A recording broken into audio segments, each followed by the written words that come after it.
Happy Tuesday, everybody. Are you seeing 7? I am. We got them all tonight, man. I'm telling you, this is our big all-star crew. We got 7, lucky 7 to Inside the Picture. My name is Scott Morgan, Route the Motor City Mad Mouse. We got Steven Reichel in the house. We got Candy Embling in the house.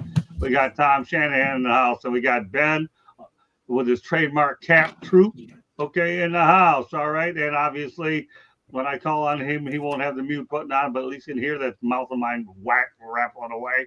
We got Mel Farr in the house, and we have Mr. Trojan Marvin Powell in the house. Guys, ready to talk a lot of football because there is a lot to talk about. All right, let's get this thing going. Where are we going? College, pro, you name it. And then we'll start off with this. Hats off, no pun intended to you, Marvin, because you got a hat on, okay, or not, and you have one on too, Ben, hat on. To Heather Dinich of ESPN. She said the Florida Gators are a team that, or the Texas Longhorns are the team I trust the least today. It was a few weeks ago when they played because they haven't done anything against a quality opponent. It's tough to win in the swamp, home of the Florida Gators. Of course, Ben ought to know. They had been tested since the season over against Ohio State and the defense.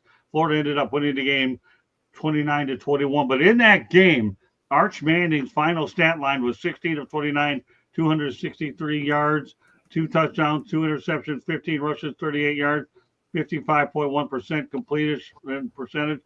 And Texas is the fastest team to go from preseason number 1 to unranked. And on September 1st, Texas was ranked number 1 overall. October 5th, they were at the top. They were out of the top 25. The previous record out of the top 25. The previous record was set by USC with 12. There you go. That says it all. Steven, I know you don't know a lot about college football, but from peak to pitch real quick for the Texas Longhorns, how they were in and then they're out. Imaginary Football Broadcast. Thanks for being on. First-time watcher.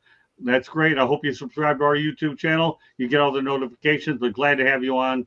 Thank you very much for supporting us. We appreciate you. Go ahead, Steven, for the Texas Longhorns. And hats off to Heather Dinich for making the call. She didn't feel good about Texas, and she's right. The Gators ended up winning. You've been skipping this whole time. I've gotten every other word out of you. I have been. All right, the Texas Longhorns went from ranked to unranked, okay? And it didn't take a lot of time for them to do it. What are your thoughts about where the Texas Longhorns are going? Steven? Candy, help me out. So we're talking Texas Longhorns.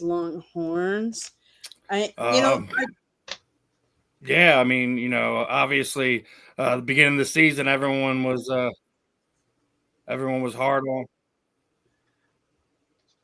What's that?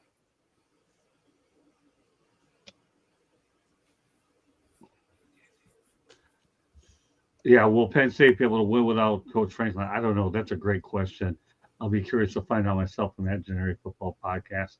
We're going to talk more about James Franklin next week anyways, as I get more and more into his contract as well. Steven, you with us? You understand what we're talking about?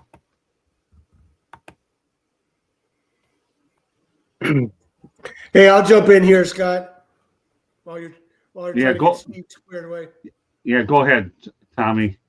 Yeah, Heather called that game, and she also want to also give her credit. She predicted Auburn was going to beat Georgia last week, and for a while, it looked like she had that right until Georgia came back. And I guess there were some controversial calls in that game. But if we're going to talk about Heather calling the Florida-Texas game, I want to give her credit for saying I've heard her say this twice now. Her Heisman vote is for Reuben Baines, the defensive lineman in Miami. And that sets her apart from most Heisman Trophy voters who can't see past the quarterback. She talked about what a dominant player he is. And that just always brings me back to the 1966 season when Michigan State had 2 of the greatest defensive players of all time, George Webster and Bubba Smith. And neither one of them finished in the top 10, but 2 guys from Southern segregated team, defensive players. two defensive players from Southern segregated teams did finish in the top 10. Marvin. It's tough because for Texas, they put so much money and so much into the recruitment of Arch Manning. And we're talking about millions of dollars, not just in recruiting, but in NIL. And Arch was the number one quarterback in high school, coming out of high school, and Sark sought him out early. And with that, Texas in his third year, Texas was looked at as for many people as one of the best teams in the nation. And what you saw out the gate was a tough loss to Ohio State. And then you saw some inconsistencies with Arch Manning. And Texas really has kind of been a bit of a roller coaster. They're coming off a big win, a huge win for him. But, with college football the way it is, with the transfer portal and, these teams not having the depth, it's really hard to gauge early in the season who's who and what's what. The AP top 25 has been a joke. When you look at, who they look at Penn State, and you look at a Texas, teams who were looked at to be elite, national title, and you look at them now, so without the depth, with coaches having to rely on more of their star players, you're seeing, in my opinion, a greater emphasis on coaching. In my opinion, that's what you're really seeing. But yeah, Texas is, they're halfway into the season. I think they have a lot of football to play. Heather Dinich, in regards to her calling that Florida game. Listen, Florida is another team. Been up and down. Sorry, Ben, they've been up and down. You don't know what you're going to get on any given Saturday. You really don't know. You may get a team who has the ability to go in there and battle a top 10 team, but you may get a team who can't even go out there and look good against a lower division FBS school, which Florida struggled with earlier this year. So, college football is everywhere. I think it's up for grabs. I think right now all we know is Ohio State probably is real. Oregon might be real. And other than those two, I think it's up in the air for anybody. Ben. I mean, the thing about the Arch Manning situation that nobody wants to talk about enough, even though some pundits do that, is, I mean, Quinn Ewers was a guy that when he first came out the gate, he's from Texas. He went to Ohio State. He came back to Texas. He went to back-to-back college football playoff games. He's the reason why the only reason why Arch Manning is playing now because Quinn Ewers went to the NFL. If he was at Texas now, he would be the starter. I don't think it's Arch Manning's fault. I think sometimes we be so enamored with these, with the next generation of players. Look, Arch Manning is good, and Arch Manning got the potential to be great. You can say that about most quarterbacks, depending on the school they go to. Sometimes it's two things. It's where you go and who coach you. Nobody misuses talent more than Steve Sarkisian. He did it at SC. He did it with the Falcons, and now he's doing it with the Texans, with the Longhorns.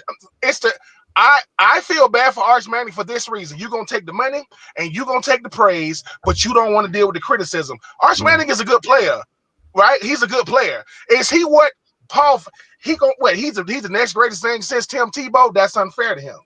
He's the next greatest thing since Vince Young? That's unfair to him. Why would we compare a player to one of the greatest that's already done it? That's not – he don't even get a chance to go out there and be bad to build himself back up to be halfway decent. Like I said, he goes to Texas, the flagship university in the state of Texas, which means everything he does, and unfortunately everything he doesn't do, is going to be blown up. Ohio State is going to be most teams they sit in front of. Arch Manning in Texas, no matter who it is, if you are Texas, you still got the rest of the season to go out there and get it done. But Texas won a national championship with Vince Young, right? They went up again, and I know Marvin, that SC Texas game is arguably the best national championship you're gonna see. And since then, we've heard we're back. We're back to what? Like, what is Texas back to? I know that. Look, Texas and Texas A&M got two things that nobody else got. That's all money. They're gonna have more money than most schools in college football. But as far as what do you expect Arch Manning to be? Did his grandfather win? Did his grandfather win the Heisman? No. Did his uncles win the Heisman? No.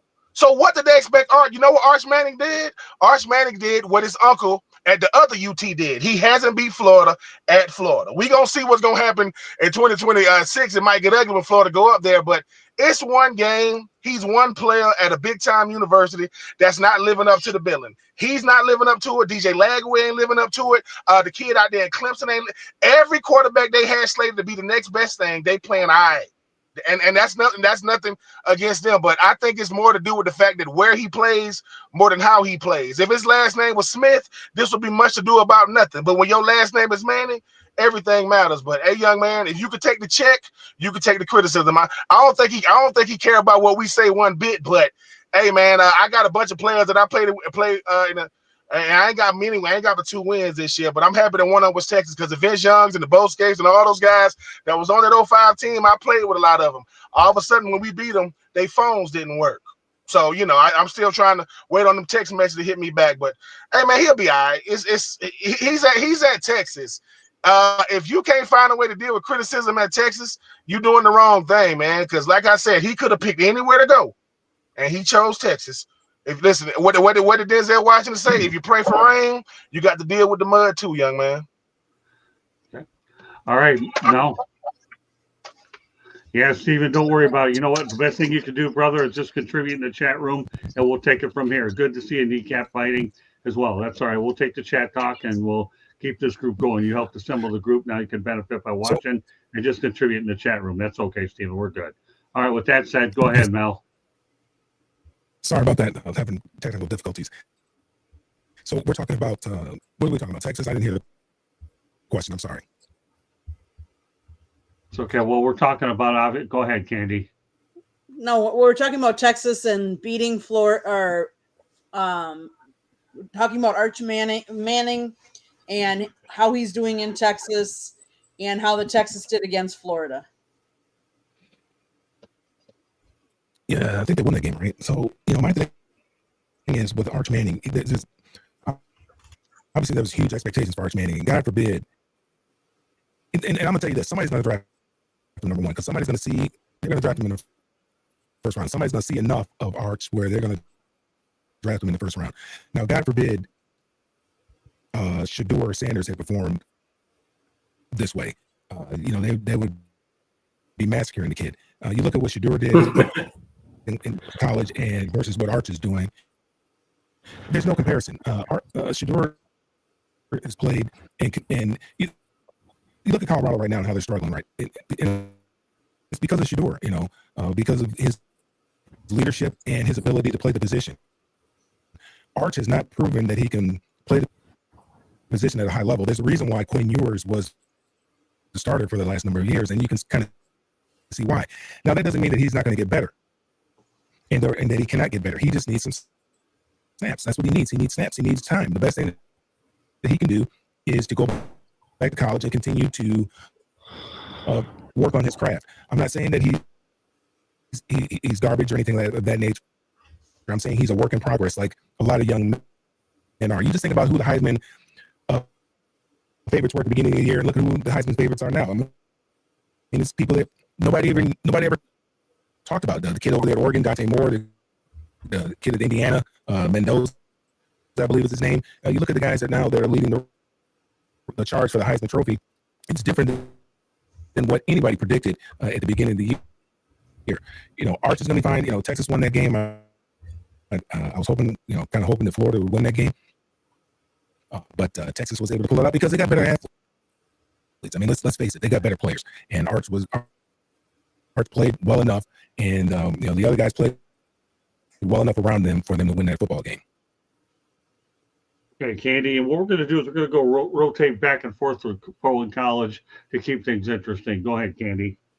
So one of my friends said she wanted Dallas to tank for Arch, and I'm wondering if she's thinking the same thing now. Like, Arch has got a lot of pressure on him. Let's face it. The whole country is watching him and watching what he does.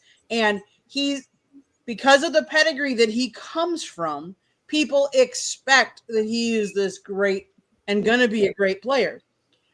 I think that is putting a lot of pressure on a college kid. And let's face it, he's on a team. It's not an individual sport. he has completed 102 out of 162 passes. You know, he's been thrown into this role. Obviously, he wanted it, and obviously, yes, we said, you know, the quarterback Quint Evers left, and now Manning's there. I think Manning will be fine. I think it just takes time, and sometimes when you go from being on a high school level into the college ranks, and with NIL, it's a completely different look, different thing. Just like going to the NFL is completely different too.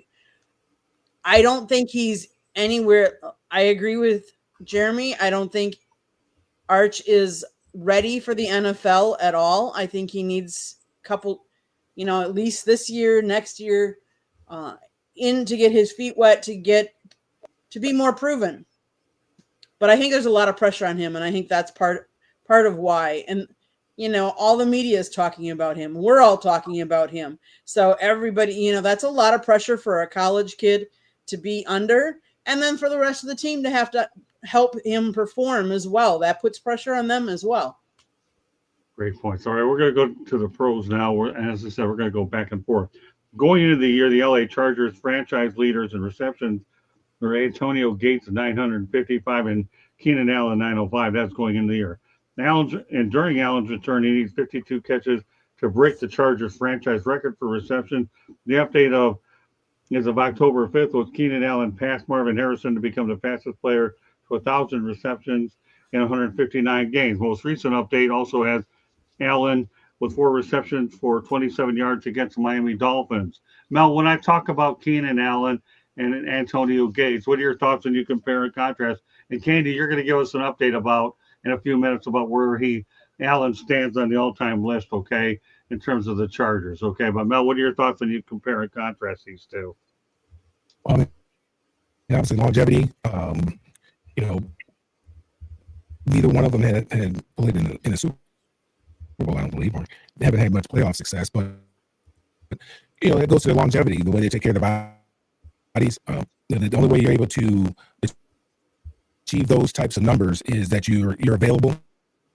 You know, and that's one thing that we talk about is the best quality among athletes is availability, and they're obviously available, and they've had a very long career, and they have you know, really taken their craft seriously and have been able to endure the ups and downs, the coaching changes, and different things of that nature. It just speaks a lot to the type of individuals that they are, that they were able to hang around that long in the league. You know, I can only hang around 1 year, but they're able to hang around many years. So, you know, obviously they've been very blessed, been very lucky, and very fortunate, and they've done the most. That they've taken advantage of the opportunities that were presented to them, and opportunities that they had. Marvin? Yeah, you know, it's remarkable, really. The Chargers, you know, back with Dan Fouts, they really introduced that Air Coryell offense. You know, right. They had, you know, they had premier receivers. They were airing it out. Dan Fouts was a Hall of Fame quarterback, and they were throwing the ball like, you know, unlike other teams. And you know, these guys have reception. So to think that he's up there, it's astonishing. It is, and it speaks a lot to this longevity, as Mel was saying, and just being a pro, being prepared, and come out there every day. Because like Mel said, you know, a lot. It's easy to get into that league, you know, and to become average. It's very easy to get into that league and to become comfortable. And for him to be able to, you know, keep it up year after year. His performance, you know, he's now benefiting with the results of being an all-time leader, essentially. Keenan's a phenomenal player. He was great in his prime. He still has gas left in the tank. You see him out there making plays, but it speaks volumes, especially with a franchise who's had many premier receivers in their history. I mean, yeah, Imaginary Football Podcast. I think you're right. There's some audio breaking up. We're working on trying to get some of those issues resolved. We appreciate your patience hanging there with us, my friend. And it's good to see you back on here. Yeah, it looks like Mel's mic is a little bit choppy, but hang in there. We're doing the best we can to clear up 5 of those things, Mel. And I know you'll keep working on it as well. Go ahead, Tommy. When I saw Chargers all-time wide receivers, I thought we were talking about John Jefferson and Wes Chandler and Charlie Joyner. I didn't know we were talking about Keenan Allen. I Yeah. know Allen's a great player, but does he really separate himself from so many other great wide receivers putting up similar numbers? Every team has a great wide receiver nowadays in the modern game. When the Chargers had wide receivers like Jefferson, Joyner, and Chandler, they've separated themselves from the rest of the league, except for maybe Jerry Rice. Charlie Joyner retired as the all-time receptions leader in football, and his numbers, I bet he's way down on the ladder now. The game has changed so much, but he was the all-time record holder when he retired, and he's in the Pro Football Hall of Fame. John Jefferson would be in the Pro Football Hall of Fame if he hadn't have gotten in a contract dispute and forced a trade because he never fit in at Green Bay the way he did with Dan Fouts. And Jefferson had the greatest hands. Yeah, I scoff anytime I watch these ESPN highlights and they show these one-handed catches, especially with Odell Beckham Jr., the credit he got way back when. These guys have on gloves. John Jefferson made those catches, same catches, without gloves. And then, of course, the Chargers, when they lost Jefferson, they got Wes Chandler, and Wes Chandler is another one that should be in the Pro Football Hall of Fame. I've always said that if Jefferson had a full career with the Chargers, he'd be in the Pro Football Hall of Fame. If Wes Chandler had a full career with the Chargers, he'd be in the Pro Football Hall of Fame. But they're both split with other teams, and they didn't make it. I'm sure Keenan Allen's great, but he doesn't separate himself like those guys did. And I mean, Keenan Allen to me is a guy that really made a name for himself. I mean, coming out of Cal, I mean, he's not the biggest guy, he's not the fastest guy, and he knew he was going to make a bunch of his hay in the slot. The fact that Antonio Gates never played football in college and then came and he's the all-time leader in receptions, yards, and touchdowns shows you the type of player he was when he had Phillip Rivers. But Keenan Allen got something. They did something with him that they don't usually do. Keenan Allen left the Chargers when he still had all these records in sight. He went over to Chicago, and they let him come back, which means they want him to at least have the opportunity to. He's not going to catch Antonio Gates in yards and touchdowns, but to be the all-time leading receiver for the Chargers, that's saying something. Dan Fouts, Kellen Winslow, and those guys, those dudes were ahead of their time when they was doing it. Keenan Allen is never, ever considered one of the elite receivers when he got drafted, and look at the type of career he's had. Keenan Allen, and it's not the same production, but Keenan Allen is real similar to what Mike Evans is to the Bucs.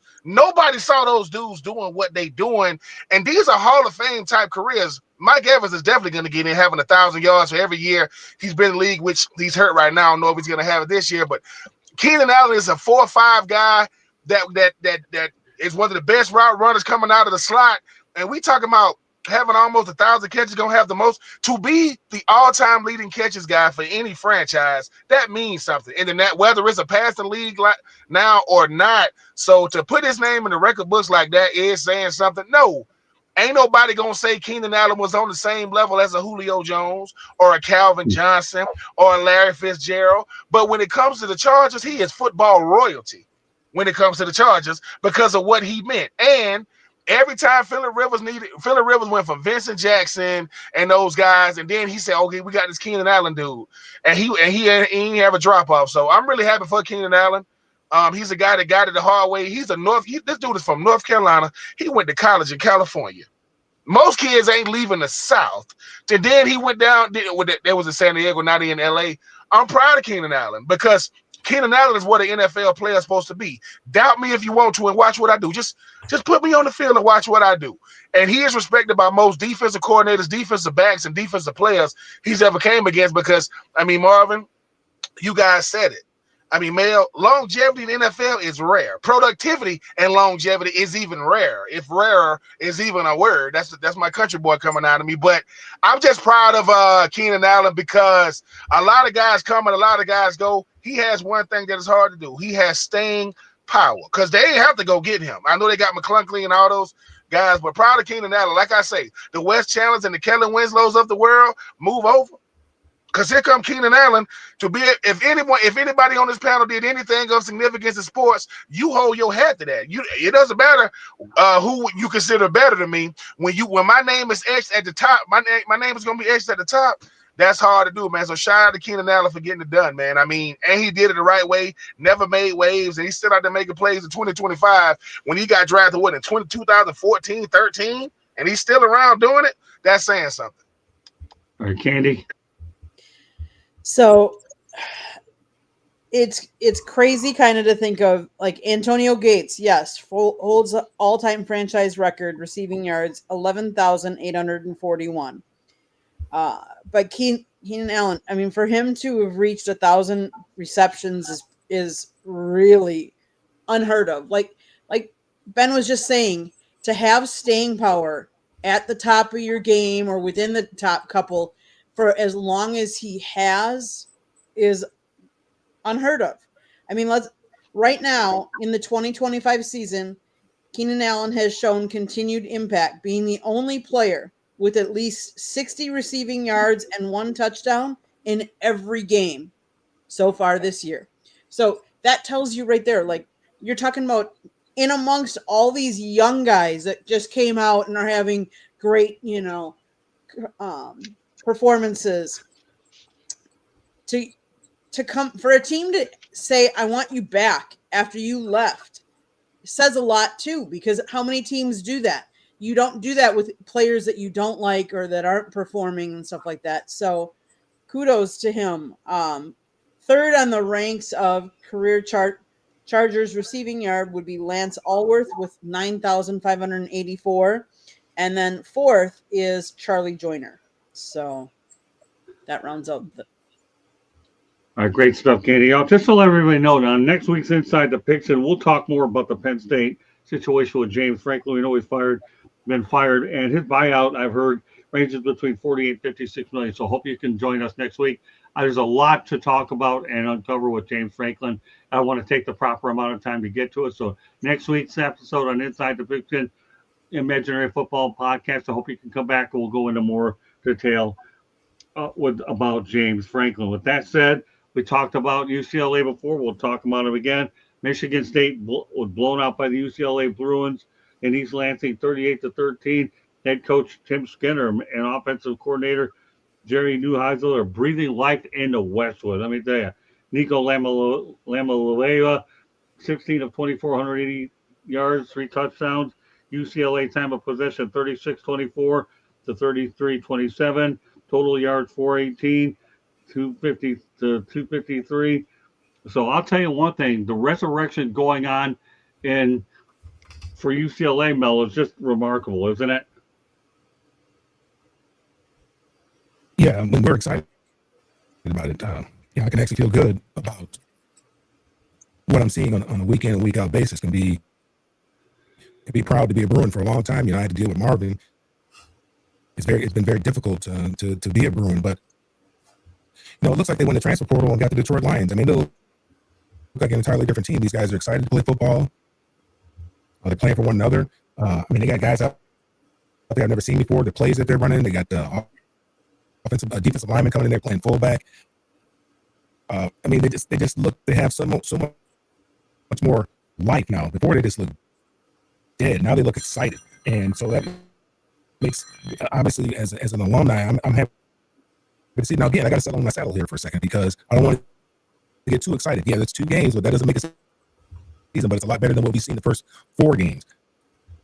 So the last 2 games have been very, very encouraging. What Skipper has done, getting rid of the defensive coordinator, bringing in the guy in off the street. Jerry was demoted when Deshaun got there. Deshaun demoted Jerry to like a tight ends coach or wide receivers coach or something like that, and for Jerry to step up and do the things that he's doing, the play calling has been outstanding. I'm real proud of the Bruins and what they've done. But again, now that Penn State win doesn't look so great now after Penn State lost to Oregon and then they lose to Northwestern, who is somebody that UCLA lost to. So that win doesn't look so great, but it was great at the time. We'll take it. I don't care. We'll take a W any way it comes. Michigan State, that they're looking at him as possibly somebody who could that they're possibly thinking about coming in and coaching the Bruins. That's probably not going to happen since the way that the UCLA beat up on them. So it's exciting. I like what I see right now. I'm excited for the rest of the season. Can't wait till we get that opportunity to put those guys across town and see what it looks like. Yeah, they looked really impressive in East Lansing. All right, Marvin. As an alum of the school, Deshaun Foster went out there and obviously, gave you the best that he could. I think what we saw was that, for a first-time head coach, that job may have been a little bit too big. And when Tim Skipper came in there, you saw him make a shift with the offensive coaching, making Jerry the OC, calling the plays. And what it teaches you is that leadership matters. Leadership matters. And that's important. I think I don't know that Tim Skipper has the great coaching resume, but he's a veteran within the game, and I think he's coached. He's done some analyst work, so he has perspective, and he's been doing this for a while. And it's great to be able. Well, it's great for UCLA fans, for him to be able to pull them out of that rut that they were in, because you really thought they were going to be 0-12. That wasn't a joke. That was very real. This was going to be a historically horrible season for them, and for them to do what they did against Penn State, it just tells you, it's the old saying, you don't play the game on paper. You got to go out there and play the game. And this is a game played by 11 men who go out there who are motivated to play and they go execute. And under Deshaun Foster, they didn't do that. But you saw them do that against Penn State. You saw them do that against Michigan State. Two Big Ten teams who are in their own turmoil, but still respected enough that you give UCLA a pat on the back for what they did. So the Bruins are at the halfway point. There's a lot of football left. If I'm the head coach over there, I'm telling these kids, we got half of our season left. We have 6 games to go. And the reality is this: now you're wondering, what kind of bowl game can you get into? You have a big game at the end of the year against USC, and even the games before that, that are going to be in conference will be challenging. And if they win those games, we'll put them in a better position for a better bowl. Because right now they're probably not looking at playoffs, even though I think you're going to see a 3-loss team in the playoffs at some point here very soon. But they're playing for pride. They're playing for the opportunity to finish strong. They're playing for their seniors. They're playing for the guys who are looking to get to the league. They have a lot to play for in spite of their start. And Tim Skipper's done a phenomenal job along with Jerry Neuheisel. Yeah, hasn't he? I think in the bowl game, considering the way they started, it'd be amazing. It really would be. I never thought I'd say that, but it's me either. Yeah. All right, Tommy. Yeah, but we none of us know anything about football right now outside of Ohio State and Indiana. It is just so hard to figure how teams are going to perform. It was just a couple weeks ago, the entire nation was saying UCLA was going to go 0-12. Yeah, right. 2 weeks later, they got James Franklin fired, and it looks like they're going to end up getting the Michigan State coach fired. There's a question about whether he's going to last the season. Right. The fan base has given up. They've given up on Jonathan Smith a while back, and then this was the final nail in the coffin for him. Outside of beating Michigan in a couple weeks, which is entirely possible based on their first 4 games. They were 3-0. They got beat by UCLA. But they scored 31 points, and then Michigan's not a good team. They were beatable. Michigan State should have beat them last year, and the Spartans, the coaching staff made some blunders, and they lost that game. But I don't know how to explain half of these teams, the way they're up and down with coaches you never heard of, like Skipper, are winning. And coaches with great reputations like Franklin are out the door. Yeah, it's mind-boggling, and who knows what's going to happen? What's going to happen next? Candy. In the day of NIL money, college coaches have to perform with who they got and who they bring in, because if they don't, their donors are going to fall away. They're not going to have as much NIL money, and their program is going to suffer. and they're going to find out that they're going to be one and dones or maybe a couple years, but they're not going to have the long leash that they might have had in previous. Now, as far as UCLA goes, they have a tough schedule coming forward. They go to Indiana and have to play at Indiana. They play Nebraska at home. They go to Ohio State and play Ohio State. Then they have Washington at home, and then they go to USC. So those are some real tough opponents that they go to, not just at home, but that they go on the road and have to try and play. Now, what I'll say is, yes, we all thought they might be 0-12, and they look renewed. They look more focused. Even if they don't come off with wins at some of those big programs, if they show competitiveness and if they're in those games, that's a win. I mean, for them, because some of those teams are really tough right now. And like we said, we thought they'd be 0-12 at the beginning of the year. And Tom, I'm right there with you. I don't understand some of the teams, how they show up sometimes and they're real competitive with some of the games. And then on teams that you thought that they would have it easy, they're losing. Like, I just don't get some of these teams and not being competitive all the time. I'm not exactly sure what that is, but I agree with you. Well, bottom line is, like Marvin and I said, they can bowl eligible. That's a heck of a year. All right, let's go back to the pros. I'm going to bounce back and forth. A couple of weeks ago, the Panthers were 37-83 since David Tepper had bought the team in 2018, but they've strung a couple of wins together against Miami Dolphins and Dallas Cowboys. They're 39-83.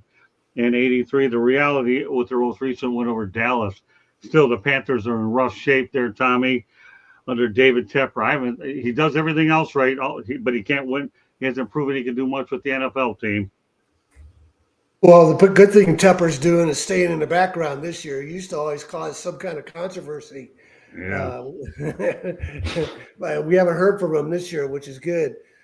You know, it's kind of, the NFL is kind of like college football. Who knows what's going on? The Panthers lost the opening game to the Jaguars, who everybody thought was going to be a bad team. And people in Carolina were ready to fire Canales, the coach, and now they've turned it around, and are they 3-3 now, I think, and beat the Cowboys, and Bryce Young is playing better. So it's the same thing. You just don't know what team is going to turn up week to week. It's baffling. Marvin? This is more of a leadership deal. Tepper came in there talking real big, talking about, standards and championship and what's going to be expected and what's not going to be allowed. And the reality is this: you can say all that, but if you don't get the quarterback right and you don't build around that quarterback, you have nothing. Because in the NFL, the teams who are relevant, the teams who are good, are solid at quarterback, and they build around the quarterback. Right now, we're still waiting to see if Bryce Young is really worthy of that number one pick. I personally think this kid is talented. I think he's talented. I think he's made plays. Right. I think he's really showed a growth in his confidence. So you probably have something here with this kid. The truth is, they traded away Christian McCaffrey, which I just don't understand how you do that when you're trying to develop a young quarterback like him. When you're trying to protect a young quarterback like Bryce. So with Tepper, his success comes down to Bryce. Bryce's success comes down to the leadership at the head coach position and the team you put around him. So for now, I think they have a quarterback, but do they have a system in place to be able to identify the players and get players in there through the draft and free agency so they can do something with this? Right now, they've won a couple games. It's early in the season, y'all. It's early in the season. There's a lot of football to be played. At the end of the day, the teams with the best talent, best coaching are going to last. I don't think they're going to last. I think this is, I don't know how competitive they're going to really be. Especially in a division with the Tampa Bay Buccaneers. But yeah, Tepper's only as good as that quarterback and that head coach, and that's still a question mark there. I agree with you. All right, Mel.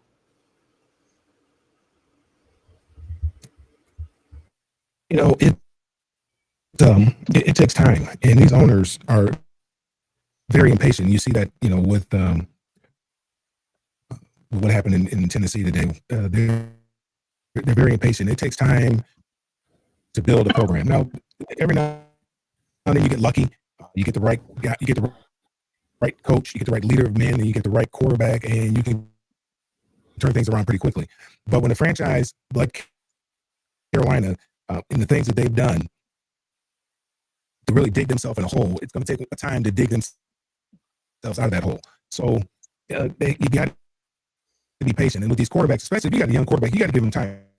Right. Every quarterback is not going to be like Jaden Daniels. They're not going to come in the league and set the league on fire like C.J. Stroud did. You're catching lightning in a bottle when you do that. That's every now and again. Peyton Manning was 3-13 his first year in the league, and then look how that turned out. Now, had he been with some other club, they would give up on him. He's a bust. He's a bum. This and whatnot. And Peyton Manning would have never become Peyton Manning. You got to give these guys. And Peyton Manning played a lot of football too in college as well. So right, he got a lot of snaps. He got a lot of reps, and it still took him time. And he's a great Peyton Manning, who we think is one of the greatest who's ever played the game. So you got to give these kids some time to develop. And then at the same time, we got to give that coach some time to develop. What baffles me is these guys are making decisions, multi-million-dollar decisions on personnel, on who they're going to have lead their football team, and then 14 months, 16 months later, they're saying that's not the guy. So I have to really question leadership and what is it that they're trying to accomplish. They kind of sound like my ex-wives. I mean, they want everything and then something else. Nothing is going to make them happy. So how many good coaches are there out there? I mean, how many times are you going to fire a coach until you just get lucky and stumble upon somebody who is going to be Bill Belichick every Tom Brady? I'm not saying Bill Belichick by himself, but Bill Parcells or Nick Saban. Some of the greats of history. How often do they come along? It's not very often. They're kind of one of one. Okay, Candy. These quarterbacks that get drafted number one are being drafted to a bad team. That's why they're drafted number one, which means that they need more than just a quarterback to lift them to the next level. So here you're throwing in, and now all of a sudden we drafted somebody number one as a quarterback. We have to throw him in there. We have to play him because, we're that bad. And you expect them to go out there and compete with veterans that have been on teams for years, that are MVPs, that we know will be Hall of Fame quarterbacks, and we expect them to perform at a high level and to compete and to win. And the problem with that is they haven't played in the NFL. It's a different game. And I know fundamentally it's the same game, but they play at a different pace. They hit differently. There's different schemes. They're thrown in with these coaches. And then all of a sudden, we're like, these owners are like, these coaches aren't getting it done. We're not winning. I thought if we drafted the number one quarterback, we would win all of a sudden. And so now magically we're going to fire the coach. And so now we're saying that these number one draft picks, quarterbacks, should be performing, but now we've changed their quarterback coach. We changed their coach. We've changed their scheme, and now they got to learn it all over again while they're still learning how to be a player in the NFL. This has happened. I mean, I want to say like the last four number one quarterbacks that have come out, all of them, let's face it, Tennessee just happened. It happened to the Jaguars when Trevor Lawrence came out. It happened with Caleb Williams. His one, like so many of these. We have said that sometimes the success of drafting a quarterback is sitting them in the background and giving them a couple years to watch, to get reps at practice, to watch and to learn. That has been one of the reasons why Green Bay has had such success, is one of the things they've did. And that's one of the reasons why they've had only a couple of quarterbacks, because they allowed them to develop, and then they develop and put them in there instead of saying, oh, you know what, you're not going to work out because all of a sudden, we drafted you number one. You're on a really bad team. your coach now got fired. We're going to give you a new coach. That's not working out. So we're going to try something else. We're going to bring in a different quarterback. And then these number one quarterbacks that are drafted, they were drafted because they were really good in college. So their confidence level in college was good. But now all of a sudden you put them on a team that's not doing well and they don't have the same success and their confidence goes down as well. All of those things play into it. Well, let's go back to college football. Over the weekend, there were some firings. Oregon State, Trent Bray was 0-7. He's 5-14.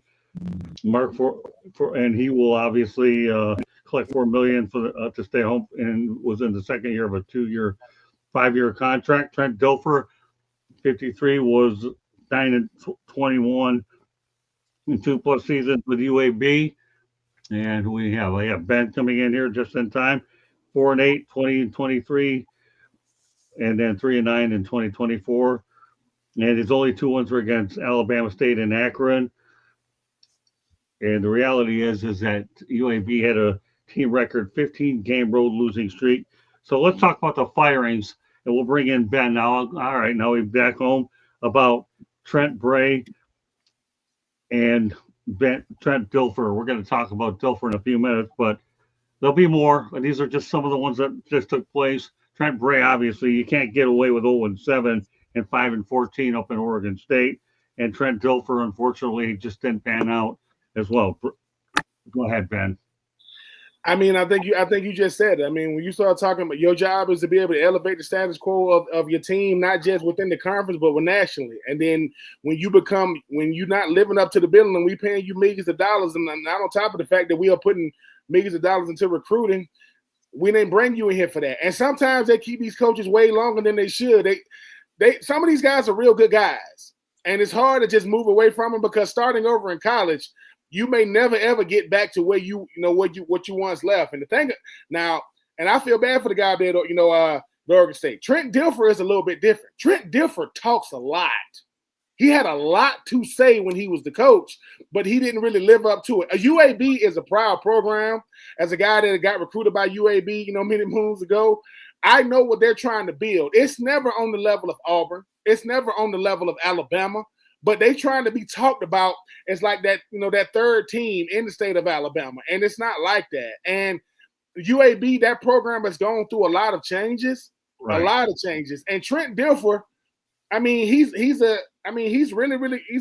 knows X and O's, coming from what he did in the NFL to going to TV, to leaving TV to go there. But when you talk a lot, but your team don't live up to the billing, it's gonna be an easy move because the same people that loved you become your biggest enemies when it comes time to get rid of you because they're always thinking about the future and the present at the same time. And the only person that controls that is the head coach. So this has been the most firings I've seen this early in the season. And I think the reason for that is not recruiting. It's early signing day. Early signing day in December will get you out of there because they're trying to keep some of the guys they already have committed, and they're thinking about the guys who are actually going to sign in 2026. So, I mean, you talk about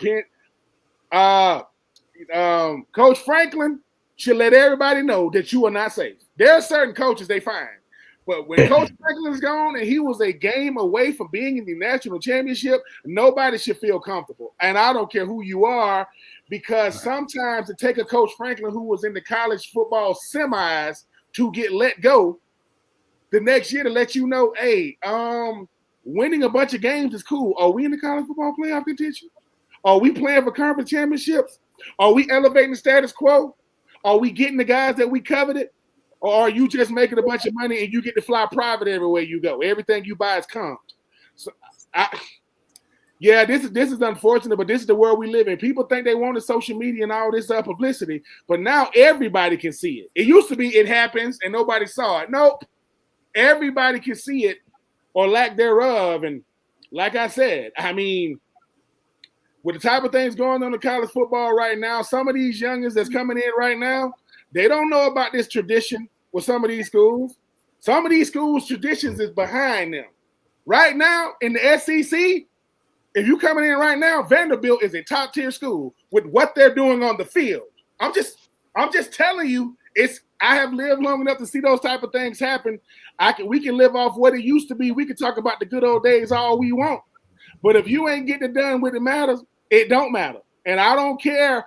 I can talk about Tim Tebow all day long. He was the first team of all first team quarterbacks. And Tim Tebow is married with a child now. That's how long it's been since he was in college football. So you better be doing it now. And I think making all these millions of dollars and not living up to it, and I think those days are over with. And I don't think patience is going to be practiced moving forward from 2025 moving forward.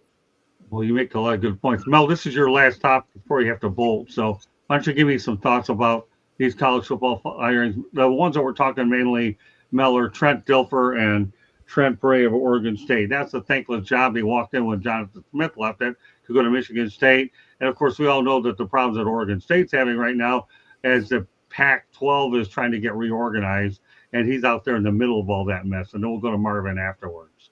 Go ahead, Mel, your final topic of the night. Well, I think you have to be very careful. I mean, you look at James Franklin. He just got fired, and like I think Marvin was saying, he was in the college playoffs last year, and now what are we? 6 games into the season, and he's been terminated.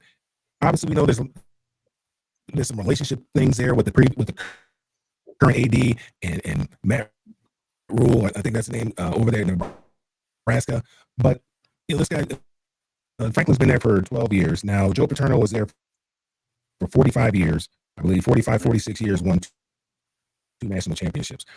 There's 100 and some odd programs that play Division I football, and all of them cannot think that they can win a national championship. Now, there's some that believe that they can contend for a national championship, but I just want to be in the national conversation at UCLA. Can we just get in the national conversation the right way, not the wrong way, not for losing 4 games, the way that we lost 4 games, but we get in the conversation. Now, Marvin, he may want some national championships because they've got the taste of that blood. So they know what that tastes like. So they want national championship. I just want to be in the national conversation. Now, some of these programs just need to be happy to be in the national conversation and compete every 5, 6, 7, 8, 9 years for a national championship. Just finish out the year in the top 25. Can we do that? Maybe even top 10 would be great, but I'll settle for the top 25. Can we just finish in the top 25, be in the national conversation? Recruiting wise, can we be up there in the top 25 in recruiting? Like Kirk Signetti said, winning has enabled them to get better recruits. Recruits want to go someplace where they are winning. When you have better horses, you have a better chance to win. So you got to be real careful. I mean, what are we teaching these young men now? Is it all professional? I understand it's all about winning. That's what it's about. But college football, what is it about? What is it about? Is it no longer about the college experience? Is it no longer about the education? Is it no longer about the relationships that you develop and that you build and have over a lifetime? I mean, I got guys that I met when I was 18 years old, and I'm still friends with them. We still communicate on a weekly basis. I mean, what are we going to? So I think you got to be very, very careful. And then, you're getting rid of a guy like James Franklin. All he did, like I talked about with the guy that was over here, Mark Rick at Georgia. All the guy did is give you 10 wins every year. You're in the conversation. Last year, you had an opportunity to compete for it. Yeah, now, hey, the wheels have fallen off this year, maybe, but do you think it's going to be better with the next guy? I mean, the grass is not always greener on the other side of the fence. Sometimes if you just water and fertilize your grass, it'll start to be real green and look just like the neighbor's grass. So you got to be real. I think we got to be real careful where we're heading now in college football. What is important now is it just winning natties, or all those other things that I talked about? Are those things no longer important anymore? I mean, James Franklin is not only is a good coach, he's a good man. He's a good role model for these young men. I think he's a good example for these young men. Now you're going to start all over and bring somebody else in there, and you know what's going to happen? Everybody going to hit the transfer portal. And so now you're really setting your program back. So you're going to take about 5 steps backwards to move how many steps forward. I'd like to see. All right, Mel, once you let everybody know they get a hold of you, then we're going to turn over to Marvin. All right, everybody can get a hold of me on all social media at Melfar Jr. And then you can follow what we have going on here in Georgia and also up in Michigan for the youth at melfarsuperstar.org. Sorry, I was a little late. I was having issues here. I'm sorry. That's all right. About that, having technical issues. And I got to run out early because I'm a babysitting grandkids. So I will see you guys next week, and I look forward to seeing everybody. Everybody be safe. All right, thank you, Mel. All right, thank you. Okay, we'll turn over to Marvin. Okay, trying to make some sense out of these coaching firings, and we're going to get into more of that next week as more information comes out as well, Marvin. Yeah, listen, I look at Trent Dilfer, and I have a different take. I think what he did was ambitious. I mean, he went to a program that was literally dead, not existent, a few years prior to him getting there, and he did that at UAB in the NIL era. Now, they're playing against, lower FBS schools, if you will. They're not having to compete, for their playoffs against an Alabama and an Auburn. We're still, you want to get competitive players. You would have thought that in the day and age of a transfer portal, when so many guys are entering the portal and not getting picked up and not getting big deals, you would think that a lot of those guys would bounce down from a Power 4 to a UAB. And that did happen. And with Dilfer, just his NFL pedigree, him being a Super Bowl winning champion, his perspective as a pro, as a quarterback especially, you wanted to see him successful. I thought he would be successful, to be honest with you, especially playing with, those Power 4 drop downs, but it didn't happen. I don't know how much NIL plays at that level where he's at, but I would think that UAB probably isn't playing, big NIL ball with anybody. So with that said, at the end of the day, the standard is a standard. They needed wins, and he wasn't getting it. In regards to Oregon State, Bray, Oregon State, poor Oregon State, they were left behind with Washington State in the old Pac-12. They were the nothings. They were the teams that nobody wanted. You know what I mean? And they were literally just left behind. And you don't see Oregon State as a traditional NIL power. You don't see them as an NIL power. That's just not what you hear about with Oregon State in regards to their alumni and what it is to be from that school. So I look at them as just they are playing without a full deck. They're not playing with that full NIL wallet that a lot of schools are going to have and have. 0-7 speaks to that. You get fired for that. In this day and age of NIL, where they're paying these coaches big money, as Kenny said, there are expectations, and when they're paying this big money, you have to win. 0-7, you have no excuses. Tommy? Well, the interesting thing about Oregon State is Jonathan Smith would have never left Oregon State for Michigan State if the Pac-12 hadn't dissolved.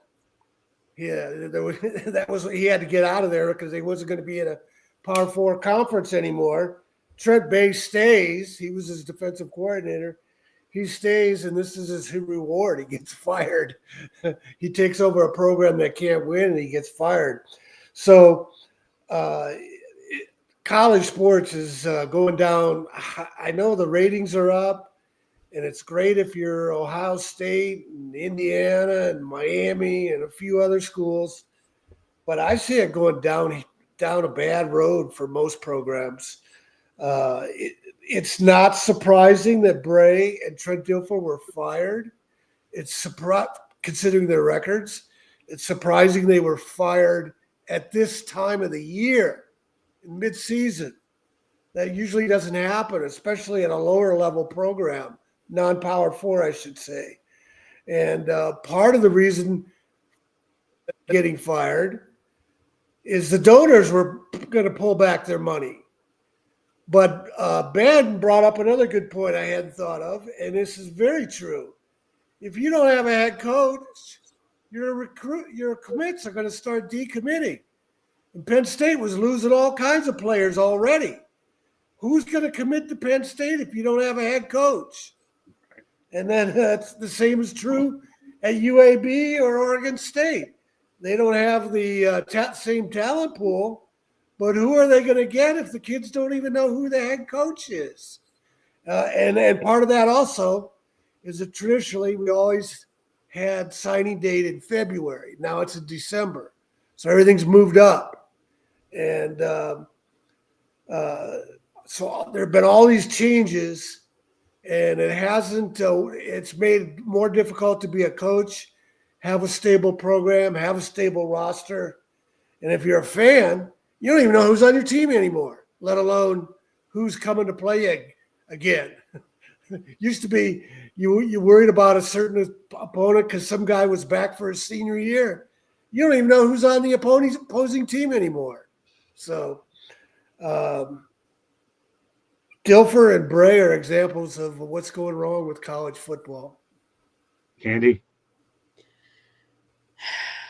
Head coach Trent Dilfer stated in January 2025 that conference rivals can pay players double or triple in NIL deals, making it difficult for UAB to retain talent. He later revealed that the entire team had joined a players association called athletes.org to help secure a future in which players have more say and compensation.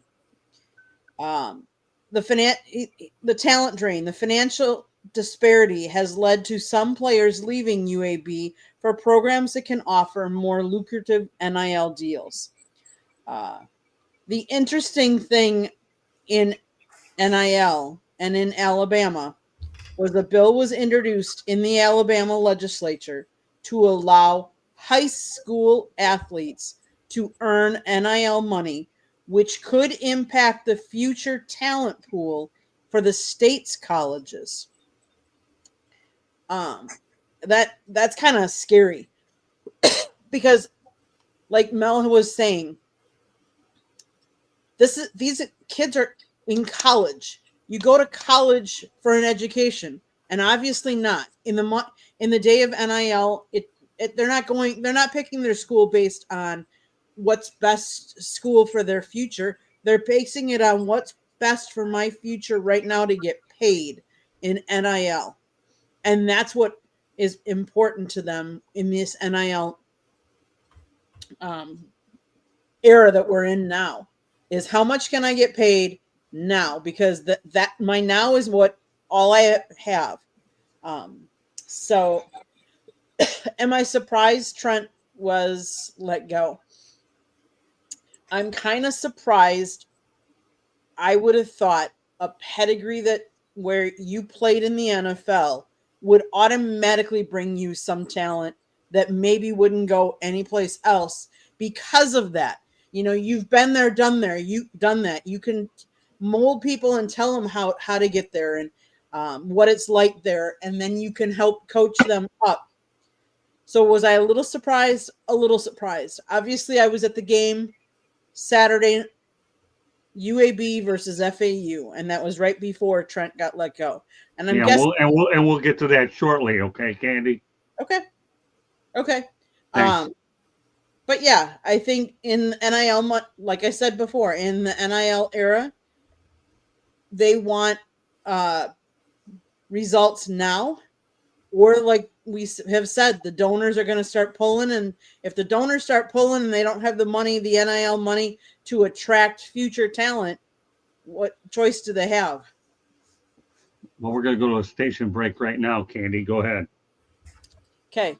South Florida Tribune Publishing Company published a book, Lessons from the Microphone, Tuning into the Enduring Wisdom of Visionary Leaders. It is written by our host, Scott, the Motor City Madmouth Morganroth. Talks about his 40-plus years in the media business and how it has evolved. Old school media versus new school media. Get your copy today. It's available on Amazon, Barnes & Noble, Kindle, Google, and Apple Books. There's also a link on our website, www.southfloridatribune.com, where there's a plethora of great content, so go check it out. If you see that red subscribe button in that lower right-hand corner, click it, like us, share us, and then tell all your friends and family. If you haven't subscribed to us, I don't understand what you're waiting for, so just do it now and then turn on that notification button so you are notified every time we go live. If you want to advertise or sponsor a show, you can call Scott 954-304-4941. If you want to be a guest or have topic ideas, you can either email us at southfloridatribune@gmail.com or please come in the chat room and start chatting with us. Ask us some intelligent questions and get us going here. We always love that fan interaction. If you like to listen to podcasts, you can also find us wherever you get your podcasts. Back to you, Scott. All right, thanks, Candy. Let's go to our featured topic of the night. The Indiana Hoosiers turned Oregon into duck soup. How did I come up with a title like that? I don't know. I like to come up with creative titles. This one gets exactly like that. But how they do it? Number one, they have 23. Indiana has 23 transfers and 8 return starters. And when we talk about that, the Indiana Hoosiers traveled to Austin Stadium. They were ranked 7th and defeated the Oregon Ducks, who were ranked 3rd, 30-20 in a matchup of undefeated 5-0 teams. Oregon's 18 home winning streak was snapped at 18. Indiana improved to 6-0. Oregon drops to 5-1. But most importantly for Indiana, they are now 1-46 people as a road team against top 5 teams. And I repeat, 1-46 against top 5 teams. It was a big win for Curt Cignetti. Oregon suffered its first Big Ten loss in the regular season. They dropped to 11-1 since joining the league. So you talk about a monumental win, Ben. They don't get any bigger than this with Indiana. And there's no Bobby Knight sighting here in Indiana. This is all Curt Cignetti. Yeah, listen, give Curt Cignetti a lot of credit, right? I mean, he's not a man that mince words. He's going to let you know what's on his mind, and his team seems to back it up. And everybody's going to talk about, what didn't happen in 2024. They didn't really play anybody. Finally got, I think they played Ohio State, got beat, and they got beat triumph in the first round of the college football playoffs, but they was in the college football playoffs. Curt Cignetti is on everybody's watch list right now. Everybody loves the type of coach he is. Everybody loves the moxie. But Dan Lanning talks a lot too. Dan Lanning has a lot to say too over there at Oregon, and he got humbled a little bit. If you are Indiana, I know we always talk about what is it going to take to get certain teams on the map and getting talked about in the, and not just be a national conversation, but being talked about no one wants to play Indiana. What does Indiana have to lose anybody they play against? They have nothing to lose, everything to gain. And when they beat you, it's going to keep Indiana, just like Kentucky, it's a basketball school, and there is nothing wrong with that. That doesn't mean they don't play really, really good football. I think everybody want to talk about Michael Penix when he was at Indiana. Antoine Randall, I think he was a Heisman Trophy candidate when he was a quarterback at Indiana. But I'm always happy for those type of schools because the parity in college football is changing. I know NIL is changing it, but once you kick the football off, football is idiot proof. When you kick the football off, that stuff don't matter. Now, I get it. It's going to make headlines, but the Indianas of the world represent a different caliber, of athlete in college football because no one is going to respect them until they beat the Oregons of the world. As if to say, like I said, there are a lot of teams in college football that have zero history, zero tradition. Indiana is one of those schools that's trying to let people know if we ain't that good, why don't y'all play us then? If we don't play nobody, put us on the schedule. You're not messing with Indiana. Indiana is what Boise State used to be. Remember back when Kellen Moore was at Boise State and nobody wanted to play them? I remember when Boise State played Georgia first game of the year in the Georgia Dome. Georgia came out with them Mighty Morphin Power Rangers. You look at uniforms, and they got beat. They got beat by Kellen Moore and them. So I'm always happy for the Indianans because they waving the flag for more than just them. And like I said, if you didn't like Coach Curt Cignetti before, you're going to hate him now because he's winning, and his resume is looking real good his first year in Indiana in 2025. So I like a trash-talking coach that don't mince words, that don't bite his tongue, and his team his team plays hard-nosed football. Dan Lanning sounded real humble in that post-game press conference, didn't he? Because he thought he was going to win. So I'm here for it, and I think it's good for college football when the teams that no one knows about, no one cares about, think they should happen to be here. They start beating the Oregon Ducks, who, I mean, I like the Oregon Ducks, but outside of Phil Knight, Nike, and 100 uniform variations, they are the team that loses to the national championship team winner usually. That has been their tradition, and obviously they got Marcus Mariota. Got to give them that too. Well, let's put it this way. And now you brought that up. Phil Knight and Nike's the reason they got in the Big Ten in the first place. Let's not kid. It's not like they have a big TV market up there, but Phil Knight and Nike, give me a break. I'm not mad at them using their leverage now. I'm not either. I'm just telling you, they're in the Big Ten because of Phil Knight and Nike, and if they got the leverage, more power to them. Absolutely, and you're right. Except now they lose to Indiana, so yeah. Yeah, nobody can dodge Indiana. They're in the Big Ten. Boise State was battling to find relevance. They're in the Big Ten. That's a built-in. They can't avoid them. All right, great stuff though, Ben. That's why I've missed you so much because of stuff like this. All right, Marvin, go ahead. And look at Tommy nodding his head. Look at this guy. Yeah, Kurt Cignetti. I mean, what we're seeing right now is one of the greatest college football coaching jobs ever. This isn't just about NIL because you have a lot of teams that actually have talent. They have good talent, and they're not doing well. They don't look dominant. They don't look powerful. Indiana came out of nowhere, and it's because of Kurt Cignetti. He was successful at James Madison. I think he was at James Madison at the lower level. He's having similar success, obviously, here in the Big Ten. Indiana all overnight became a Big Ten powerhouse team. Overnight, they became a physical Big Ten bully. Overnight, they became a threat. Overnight, they became, a national power that you have to think about and consider. What they did to Oregon was epic. What they did to Oregon was show you that they can come back from being down. They can come back. They can run the ball. They can play defense. I mean, they made plays all over the field.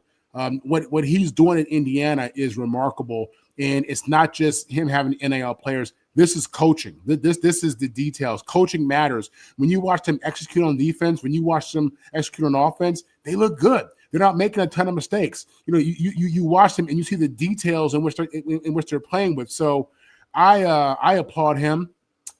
Indiana is somebody who is respected, and you're right, Ben. Nobody wants to play them. Nobody wants to play Indiana because it's a team that you feel like you know the least about, but what you know is that they show up. So, I'm expecting Indiana to make a serious run this year.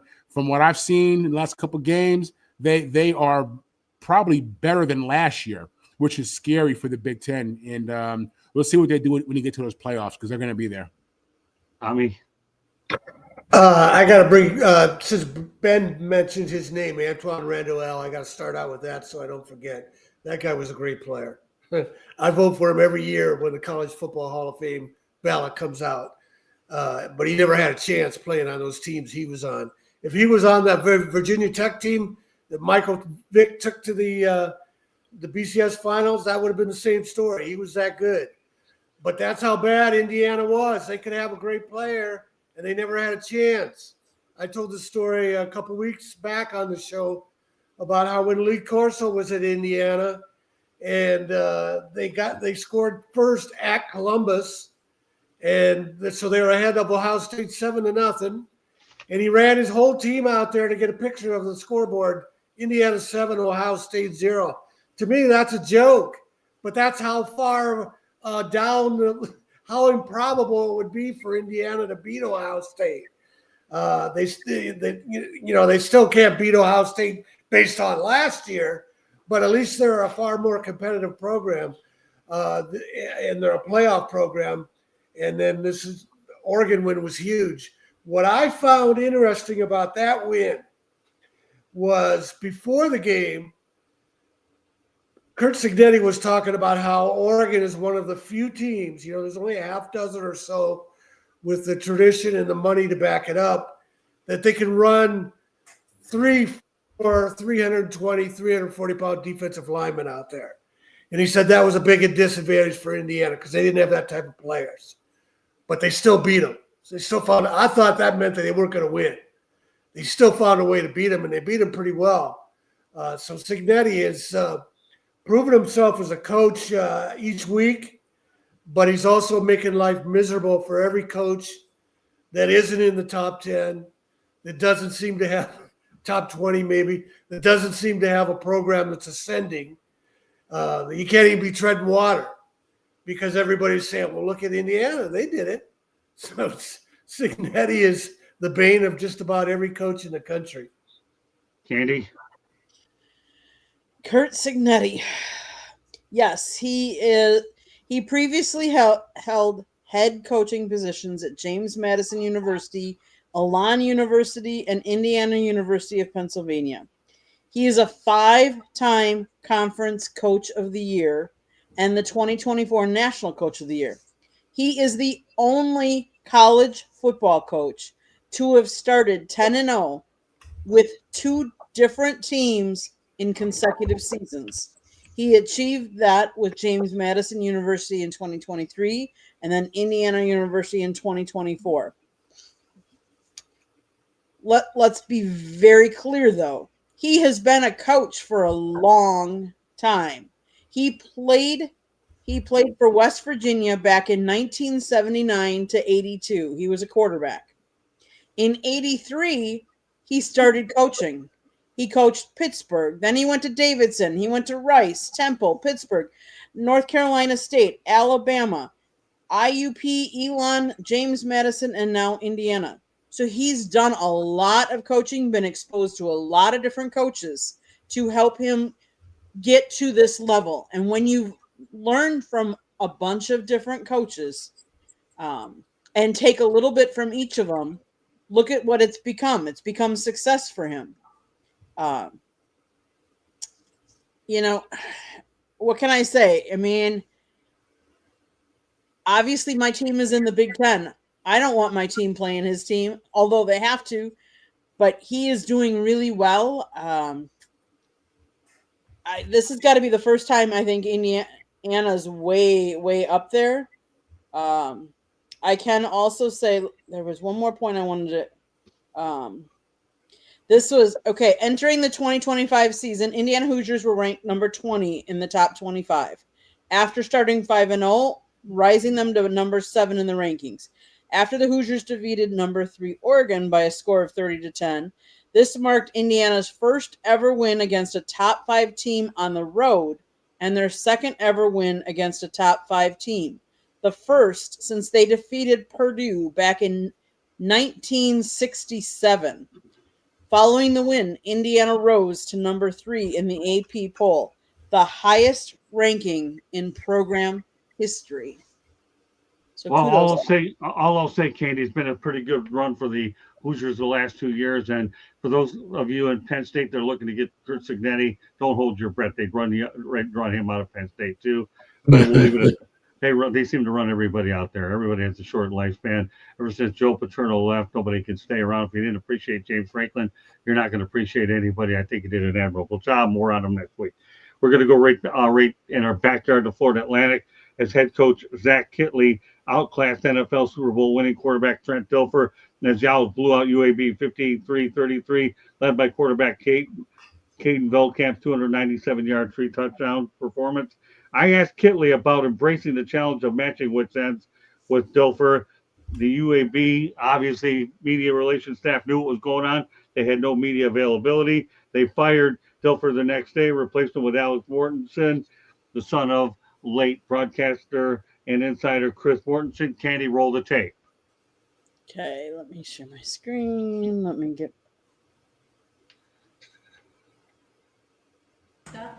Hey, Coach, how did you like matching wits ends with Super Bowl winning quarterback Trent Dilfer, and did you embrace the challenge? Yeah, I mean, he's a really good dude. We don't know each other super well, but got to know each other a little bit at our head coaches meetings and an American Media Day. He's been really nice. You know what I mean? I think he's a really good football coach. Good dude. Again, him and I, we talked for about 10 minutes pre-game, just about a little bit everything. So again, he's a legend in his own right, Super Bowl champion, like you mentioned, been at a lot of different places, had success everywhere he's gone. And so, pretty cool to, just to have him as a peer almost a little bit, Super Bowl champion and stuff like that. But he's super down to earth and been really nice the whole time. And so, again, bottom line, it's just fun to get a win. So. All right, so let's talk about Zach Kittley, okay? Ben, you're seeing it for the first time. What do you think of this kid? He holds the offensive coordinator. He's the quarterback coach and the head coach. And now he outclassed Trent Dilfer, who got bounced the next day, no media availability because they knew what was going on. But Zach Kittley is the story. But this kid outclassed a guy who won a Super Bowl. Any observations there, Ben. He did. I think the thing is too, right? I mean, sometimes nice guys do finish first. You look at how complimentary he was in the post game press conference. How complimentary he was, saying, "Yeah, man. I mean, we almost like peers." And look, these are the type coaches that don't get enough publicity. We focus so much on the big names from the big schools, right? FAU. I mean, what's the name of the coach that coached there? Oh, that's right. That's what Lane Kiffin used to coach, right? That's what he was. That elevated him to Ole Miss. I don't like that we lose when a big coach goes to a school like FAU. They get all the cameras, and when they leave, the cameras leave. The publicity leaves. I don't like that. It's either college football or not, and I like coaches like that for this reason. Sometimes good guys also a really, really good football coach. They know the X's and O's, and the overall record might not be indicative of what he's doing.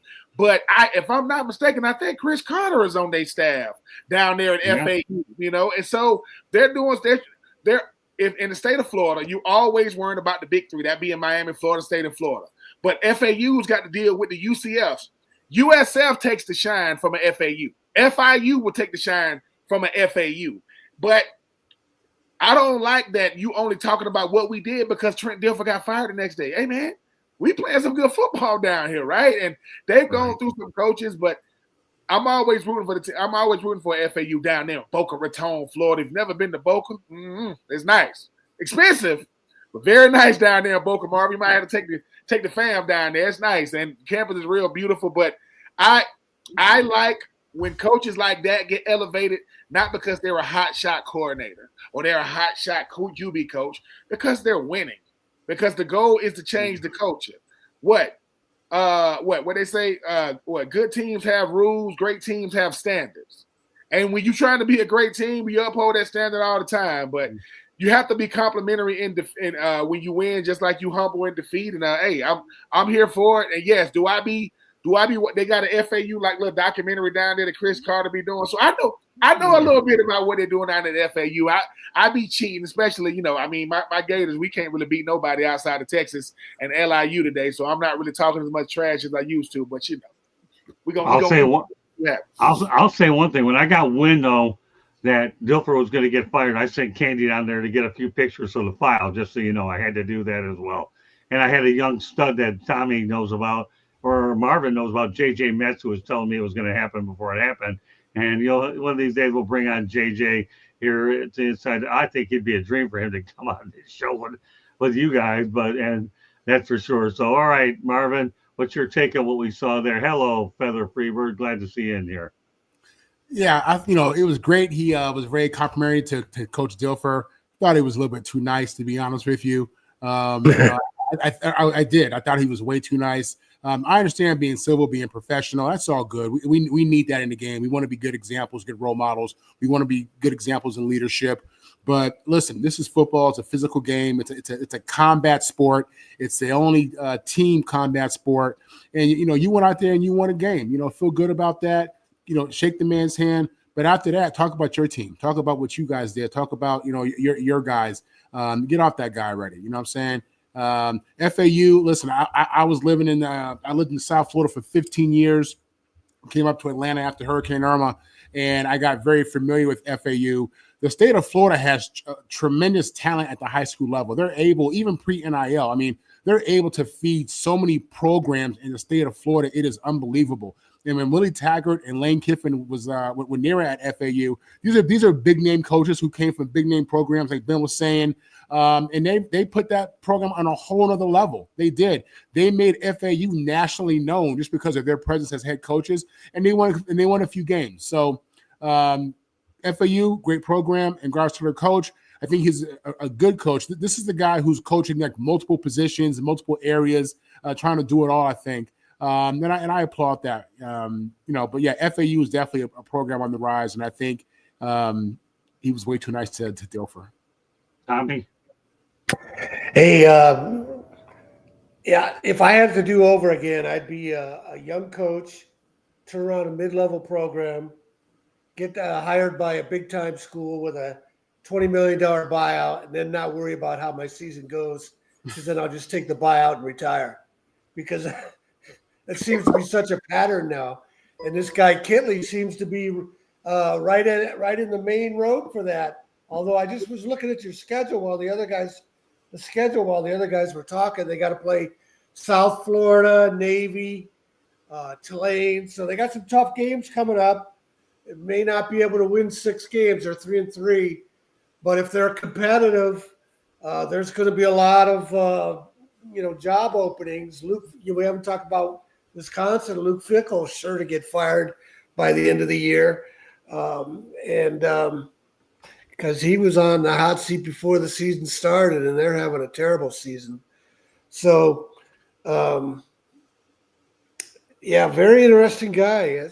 It's very interesting, and he's in a great position. There are going to be more jobs open than ever, and he's going to be a hot item.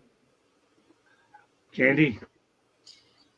Let's face it, FAU, they first started football back in, it's only 2001. Howard Schnellenberger started this program back in 2001 and coached till 2011. Yes, they've had the Lane Kiffin, the Willie Taggart, Tom Herman, and now Zach Kittley. I think what's really interesting is all the hats that Zach wears.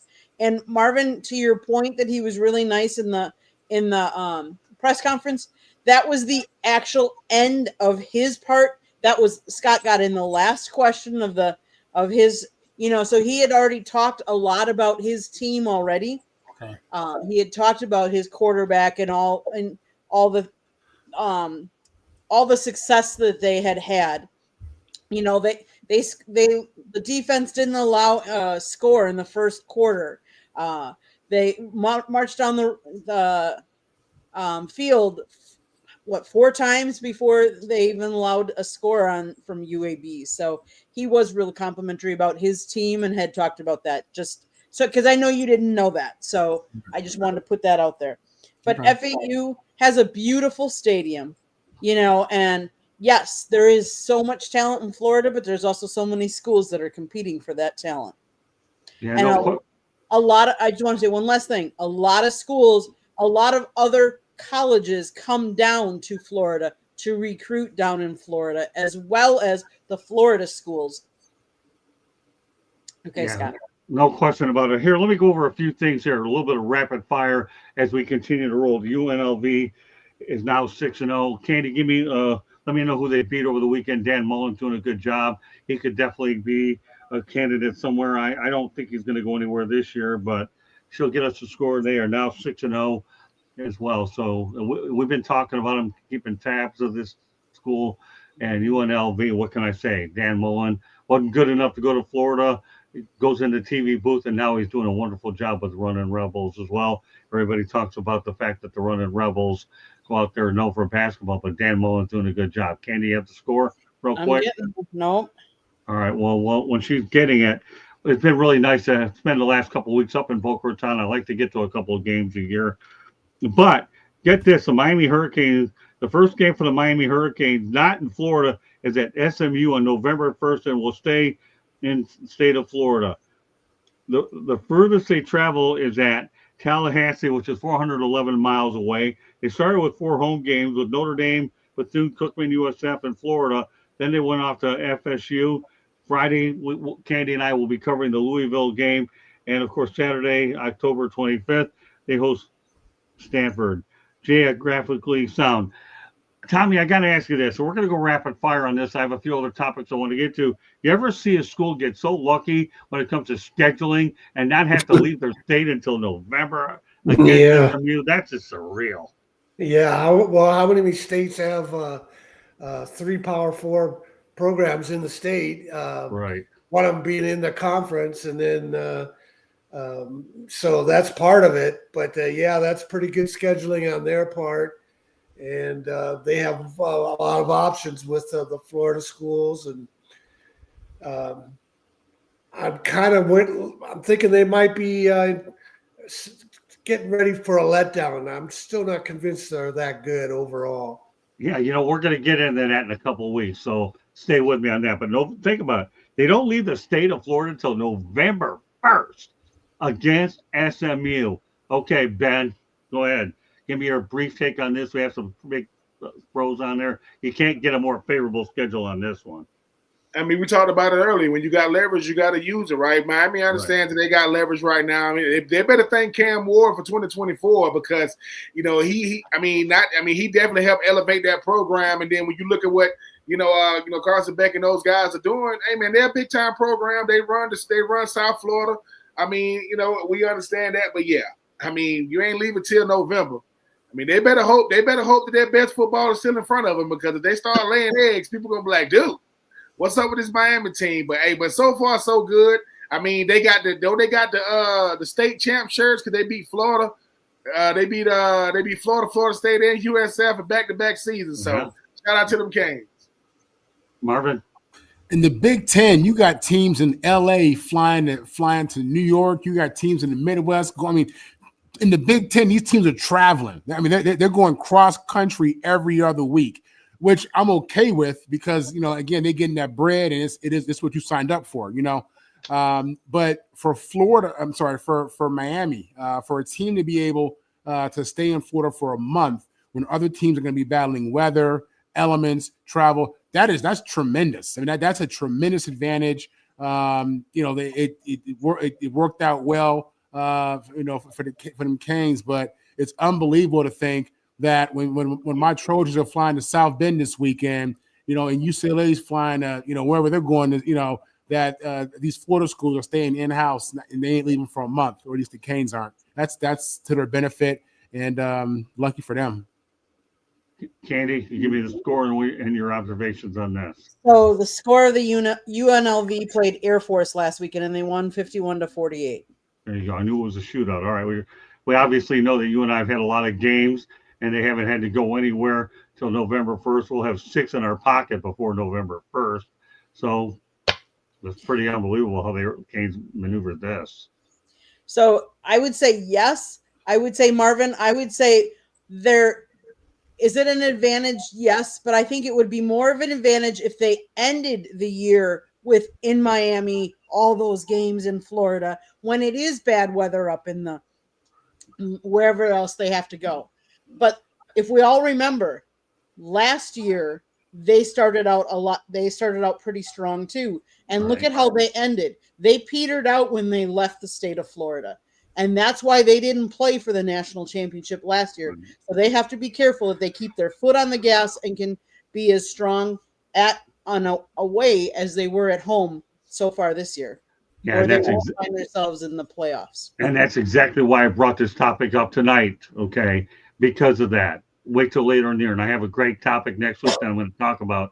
But I had to get this one in here first because it's a top priority that they don't leave until November 1st. With that said, another one that's interesting, Louis Riddick made the comparison, Abdul Carter to Micah Parsons. Could be a Micah Parsons waiting to happen. Potential. Oh, that gets people in a lot of trouble. Carter was fined $11,593 for taunting a field goal block versus the Rams. The second time he's been disciplined for unsportsmanlike conduct. Louis Riddick. Maybe it is a good thing that you're on TV because, in my opinion, I find it difficult to be able to compare and contrast these two guys, especially at this particular point. We know Micah Parsons is good, but Ben, what are your thoughts about this type of comparison? I mean, what is it? With comparison to the thief of joy, and when you talking about a guy like Abdul Carter, I love Louis Riddick. I think he's one of the best guys on TV, but could be the next Micah Parsons in what way? Like, in what way are we talking about here? A guy that's been a two-time first-team All-Pro his first 2 years, two-time second-team All-Pro his third and fourth year. A guy that's only been an All-Pro, and he was an off-the-ball linebacker. He is only playing outside linebacker because guys got hurt, and he's got more sacks than guys like Max Crosby right now. I get it. The first thing we do when it comes to sports, and Marvin knows this, is compare people to people. We shouldn't do that. We really should. Why? Because they both went to Penn State. Is that why you compare him to Michael Parsons? I mean, I wore number 84. I didn't play tight end like Shannon Sharp. And we both from down south Georgia. It does these players a disservice because depending on who says it, people are going to start asking him. This is the same Abdul Carter who asked, LT, hey, man, could I get that 5'6"? Nope. Go make your own jersey famous. You don't want to wear number 56 in New York, young man. You don't want to do that. Mm-hmm. But Does he have great ability? Yes. Can he go out there and be his own person? Yes. I mean, when I first got to the Tennessee Titans, they was asking me about, another tight end that was there. And I said, look, man, I just want to be myself. Like, I ain't trying to be like nobody. Now, if I was Marvin Powell III, yes, I want to play like my pops. Yeah, of course. That's different. That's legacy. That's genetics. That's bloodline. That's if they say, Marvin, do you want to play like Anthony Munoz? No, I want to play like Marvin. I just know these players don't have a shot sometimes because we got to crown them. Let him play football first. Let him figure out what his identity is. If we would have judged Baker Mayfield for what he did in Cleveland, he's awful, right? But he take Cleveland to the playoffs. He took Cleveland to the playoffs, and they let him go the next year. The nerve of Cleveland. Anyway, this is a family show. I'm just saying, don't do that to this young man because I think that's why a lot of players, and I'm 21, 22 years old, man, I'm still very, very influential. The things that people say about me, you know how I know I listen? Because I say I don't listen. I don't listen to those. Yeah, you do. Yeah, you do. So, Lewis, I get it. You're on TV. You got to talk a lot. We got a lot of airtime. There is only one Michael Parsons. Okay, nobody has done what he's done in 4 years. Reggie White has done it, right? So yeah, I just feel bad for these players because the first thing we do is we say, who he reminds me of? Who? He reminds me of Lawrence Taylor. No, he don't. No. He reminds me of DeMarcus Ware. Who? DeMarcus Ware Jr. don't remind you of DeMarcus Ware. So just stop that. Just let the man go out there and play. I think he got a shot to be really, really good. But football is very, very humbling. And once you show you can do it, that's what they expect you to do. He got to show it first. Marvin. Yeah, the problem with comparing this guy to a Michael Parsons is you're basically saying that you think he's as good right now as, all-pro Michael Parsons. And when a kid like that makes a mistake or has an off game, then you become very critical because you feel, well, he's talented. We compare him to Michael Parsons, but he's a first-year player, second-year player, third-year player, a young player. This kid is good. This kid is athletic. He's explosive. I'm surprised that he's having the success the impact he's had so far. I think this year, this past game, he was up for Rookie of the Week or Player of the Week. But he bends. He's strong. He's athletic. He's quick. He's explosive. He does remind you of some traits that Michael Parsons has. But you have to be more respectful to that game, to these players, and to their craft. Abdul Carter is nothing like Michael Parsons at this point. Michael Parsons plays a game like a grown man. Abdul Carter is a young man, rookie, who's playing hard and playing good, but he's not Michael Parsons yet. Michael Parsons wasn't Michael Parsons out the gate. He was athletic out the gate, but he even got better. You saw his game be consistent. Allow this kid to grow. Allow this kid to become his own player. Allow this kid to define himself. But so far, he looks good. He looks real good. Yeah, the bottom line is, Lewis, I'm not drinking the Kool-Aid, pal. I don't believe in those types of comparisons, and I'm not going to do it. I'll keep my comments brief. I want to get two more topics done before the show is over with. Tommy, go ahead. Yeah, Louis Riddick is it's disappointing to hear he said that because he is such a good commentator, and you like to hear what he has to say. Abdul Carter saying that he wanted to wear Lawrence Taylor's number shows that he has no respect for history. So we can't say he's compared to any legend with after 6 games.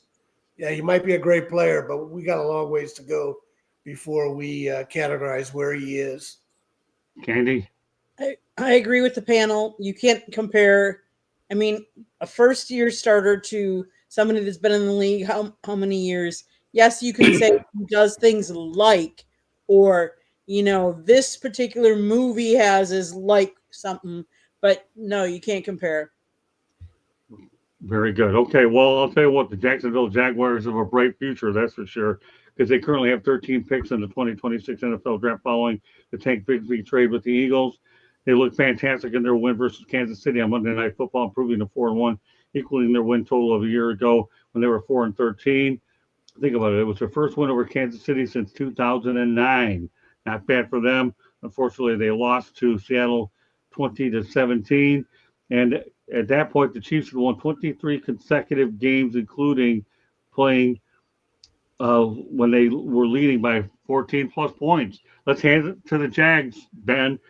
They're playing well, albeit they lost Sunday, but this team is playing much, much better considering the bit of trouble that they were in. They got rid of Trent Baalke, bring on Liam Cohn, and things are looking well up in Duval. Maybe that's what happened when you finally get rid of that general manager. That front office changed and everything changed, right? I mean, and I think that Liam Cohen, I mean, he seems to be the guy for the job. And the only thing about the Jacksonville Jaguars that I just want to go ahead, just let Travis Hunter play defense. I don't know what they be doing with him on offense. If he's gonna be out there for the sake of being out there, and I don't know how. I think he's a better corner than he is a receiver. But I will say this about the Jacksonville Jaguars. They played their best football when everybody was watching against the Kansas City Chiefs because no matter what, beating the Chiefs is still a big win. They are still the Chiefs. Just ask the Lions. So if you are the Jags, I know everybody want to look at Indiana Jones up there with the Colts. I mean, Indiana is what they call them. I just think that with the Texans trying to figure out who they are and Daniel Jones coming thinking they was going to run away with the division, Jacksonville said not so fast because, my Titans, we can't even keep our head coach at this current juncture in the season. So I have been very, very impressed with Liam Cohen, and the Jags. I think the thing about Liam Cohen, when he decided where he wanted to go, he was gonna latch his wagon up against with one of these quarterbacks, and he picked Trevor Lawrence. He said, "I like this young dude. I think I can work with him." And when you look at this Jags team, they're playing really, really good defense. I mean, Devin Lloyd, he's 99-yard touchdown for a linebacker against Kansas City. That's a long way to run, and he got there. So I just like the way they're playing team football. Tank Bigsby gets traded to the Eagles. That was a good trade because you look at what Travis Etienne is doing right now at the running back position. Brian Thomas Jr., he's 50. Some games he's really good. Some games he's not. De'Ami Brown, the jury's still out on him as far as coming over from Washington. But this Jags team as a whole, they're playing really, really good. And when a team that has been kind of a bottom feeder in a division like, the AFC South, and you finding a way to win games against, really, really good opponents. Yes, the Seattle Seahawks got away from them because that Seahawks defensive line, if you haven't heard, they eat up offensive linemen. Big Cat, Leonard and those guys, they was in the backfield all day. But I have been very, very impressed with Jacksonville. Once again, do they have staying power? We get these first 6 games of the year, you look good, don't tail off. And it's going to the hopes and dreams of the Jacksonville Jaguars will be on the shoulders of one Trevor Lawrence. It doesn't matter what anybody else does. He has to play well for them to continue to have success. Marvin? Yeah, to piggyback on what Ben said, he's right. Really for any NFL team, it's going to be quarterback driven. And if you're not successful there, you're just going to have a tough time. I think the bigger thing that I was looking at today, last year the Jacksonville Jags defense had 9 turnovers. They got 9 takeaways. We're in week 7. They have 14 takeaways. By the way, the Jets have none. Just to throw it out there.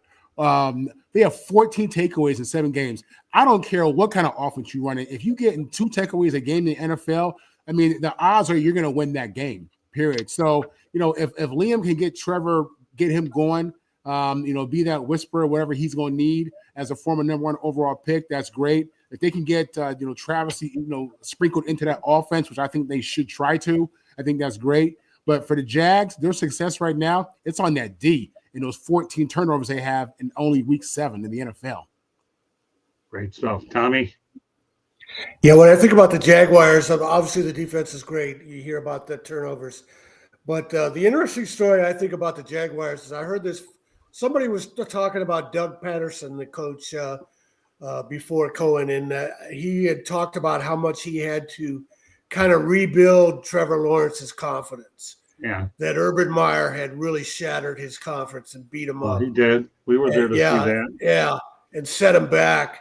And then Cohen is picking up where Patterson would have left off.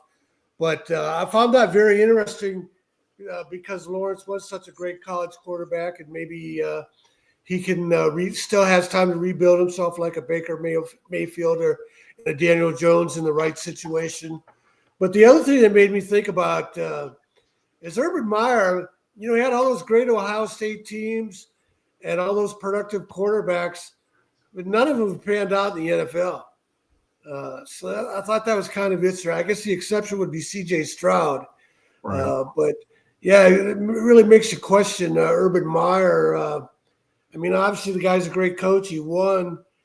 But what about his quarterbacks? What is he doing wrong with quarterbacks? All right, Candy. And we have one more topic. We have about 10 minutes to get through it. I think the culture at Jacksonville has had to change over not just Urban Meyer, but it goes before even Urban Meyer. And I think that has a lot to do with it. The Jags have a lot to look forward to. Trevor has been with how many different coaches? So, yeah, it's going to take a little bit of time. The defense is looking up. They're building, they're expanding their stadium. They have great things happening in Jacksonville. Kudos to them. And to have 13 draft picks coming up this next time, just think if they're how good they are now, how much better they could be with those picks as well next year. All right, final topic of the night. And final, we have about 10 minutes to get through. New York Football Giants impressive win over Philly, 34-17 on Thursday night. Jackson Dart doing a good job up there. Brian Dable hoping that he saves his job. But meanwhile, the Jets are 0-6 under Aaron Glenn. Lost to Denver 13-11. Justin Fields was sacked 9 times. Get that. 45 yards passing. As a team, they had minus 10 yards passing, the worst in Jets history. Oh, my God, by any team in 27 years. And Aaron Glenn, is he over his head? And how long will he last in the Big Apple? I guess we'll just leave that as a primary question there because I'll tell you, poor Justin Fields, I really feel bad. Sacked 9 times and minus 10 yard net and passing. That's awful. All right, Ben. You definitely got two teams definitely going in two different directions. I think it's easy to just start with the Jets. The Jets, like I be saying, it's the culture more than anything else. Everybody wants to talk about, you know how bad the culture was? What did Aaron Rodgers do when he was with the Jets? Did he win there? No, he didn't. That's how bad the culture is. And I don't know what it takes to switch a culture, but it starts with a coach. I do think Aaron Glenn is the guy, right? But he just got there. Has anybody ever bought a real nice house you had to renovate? Well, you live on the inside, not the outside. You get in there, you go, dude, this needs a lot of work. And I think that it takes the one thing that Aaron Glenn needs is time. The last time the Jets had a good quarterback, he's in jail. I think he just got out. His name was Mark Sanchez. They went to back-to-back AFC Championship game. I'm just telling you, the division they're in makes life tough, not just the Jets themselves, but give Aaron Glenn some time. How many former players get to go back and coach a team that drafted them? You talk about a freaking E. Hollywood story going on, 30 for 30, but just give the Jets time. They're going to have to find a way to run the football. Wilson being out is not going to help a guy like Justin Fields. Justin Fields, man, you talk about somebody that has been destroyed. He went from Chicago, then he played well for Pittsburgh and got benched. So sometimes it's him getting his confidence back too. But that other team, look, when Russell Wilson gets benched for Jackson Dart, people thought, they're throwing the season away. Jackson Dart can play football. Jackson Dart got a young running back named Scatterboo that is scared of nobody that plays defense. This young man going to run through a brick wall, and they're playing good football. They beat the Eagles up. That was a beatdown. That was not, we happy to be here, because we just talked about Abdul Carter, right? Brian Burns, I think, leads the league in sacks. You talk about Kayvon Thibodeau, and nobody can block Dexter Lawrence. They got a really, really good defense. They got a young quarterback they believe in. They got a young running back who, you wear number 44 at running back in the NFL, you don't like people. You get to pick your number. He picked 44. So that tell y'all you need to know about Scatterboo, but I still believe in the Jets because I believe in Aaron Glenn. I just believe you got to give him time. And once again, I look at the Jets like I look at Jacksonville. Let the Jets start winning. They're going to start. If they start winning, just watch what they do, because it takes some time, man. Like I said, they've gone through a lot of coaches too. And every time you get a new coach, that's a 2 or 3 year, renovation. I don't care who come through there. So we'll see what happens, but I still believe in the Jets. I like what's going on with the Giants right now. Brian DeBoer, he going to keep his job now. Because usually when you go to the rookie, that gives you a little mulligan. Hey man, they trying to make some noise in the beast of the NFC East. So but yeah, I'm gonna still rock with them. I used to live in West New York, New Jersey, real close to MetLife, man. So I used to run into them Jets fans. The worst thing you do with the Jets fans is ask them who they root for. They get pissed off. If you it's like a disrespectful. I'm just asking. They're like, where you from? I ain't know, man. I'm just asking. I ain't, So hey, but shout outs. But I think the Jets gonna be fine. But I know Marvin may say something a little different. But I still believe in Aaron Glenn. I like what's going on with the Giants. Great points. That's why we've missed you so much because of this. Oh my gosh. Get back here next week. You better be here next week. All right, good stuff. All right, go ahead, Marvin. Tommy, we got like 5 minutes to wrap this topic up. Yeah, I feel bad for Aaron Glenn because he did such a great job with the Lions. Ironically, the Lions, it didn't matter who they named as their head coach for decades. They couldn't win. And now Glenn finds himself in that position. After helping rebuild a culture with the Lions, now he seems to find himself in that situation with the Jets. And with their erratic owner, Woody Johnson, who knows what his future is. It's a tough situation. Marvin? Yeah, it's the Jets. Unfortunately, I think the Jets are going to be in a rebuild situation. That's what I don't think Justin Fields is the guy. I was somebody who thought we had an opportunity this year to win 9 or 10 games, and at this point, I mean, we could be looking at 0-17. That's the reality of who we are. I'm just being honest about that. It breaks my heart to say that. The Giants have life. There's a lot of football left. They found lightning in a bottle with this quarterback running back situation, and the Giants are going to be interesting to watch as we move forward into the second and third parts of the season. Candy? Yeah, the Jets. I mean, I can see 0-17. Let's face it. But what I will say about the rest of the league, if you would have told me the leaders going into this week, the leaders in the NFL would be the Indianapolis Colts and the Tampa Bay Buccaneers, both sitting at 5-1. Before the season, you would have told me I'm on drugs. Because let's face it, we all thought the Eagles would be up there. The Chiefs are 3-3. There's so much more parity in this league. That's why we play the games, because any given week, any given team can beat a different team, because there are some games that you would not have thought people would win, and they're winning. Well, here's the reality. Anytime you have a quarterback that calls the head coach as a dart calling Dable at night, so, coach, we can do something different at night. And the coach just says, kid, get a good night's rest and we'll talk about it in the morning. You got the makings of a pretty good combination there, is what you do between the quarterback and the coach. Yeah, I love this kid already. He's a gym rat, as they would call it, right? So we'll talk about it in the morning. Well, they got a couple wins, and the future looks bright for the Giants. Yeah, the Jets, that's a thankless situation. Robert Saleh couldn't solve it. Woody Johnson's in the way, and Aaron Rodgers wasn't good enough.